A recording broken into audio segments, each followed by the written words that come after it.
প্রতিশোধের আগুনে যেন পুড়ছিল ইরান। মার্কিনে বিমান হামলার বদলা নেওয়ার জন্য গা টকবক করছিল ইরানিদের। সেই রক্ত গরম থাকতেই মধ্যপ্রাচ্যের মার্কিন ঘাঁটিতে ভয়াবহ ক্ষেপণাস্ত্র হামলা শুরু করে দিয়েছে ইরান।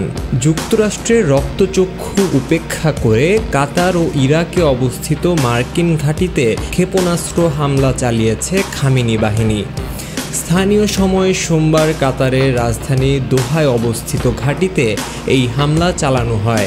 ইরানের সংবাদ সংস্থা তাসনিম নিউজ জানিয়েছে, ইরাক ও কাতারের সামরিক ঘাঁটিগুলো লক্ষ্য করে ক্ষেপণাস্ত্র হামলা শুরু করেছে ইরান। এদিকে ইসলামিক রেভলিউশনারি গার্ড বাহিনী আনুষ্ঠানিকভাবে নিশ্চিত করেছে যে তারা কাতারে অবস্থিত যুক্তরাষ্ট্রের আল উদেইদ বিমান ঘাঁটি লক্ষ্য করে ক্ষেপণাস্ত্র হামলা চালিয়েছে। এই ঘাঁটিতেই যুক্তরাষ্ট্রের প্রায় 10,000 মার্কিন সেনা মোতায়েন রয়েছে। গেল শনিবার শতাধিক বিমানের বহর নিয়ে ইরানের 3 পরমাণু স্থাপনায় হামলা চালায় যুক্তরাষ্ট্র। এর মধ্য দিয়ে ইরান ইসরায়েল যুদ্ধে জড়িয়ে পড়ে আমেরিকাও।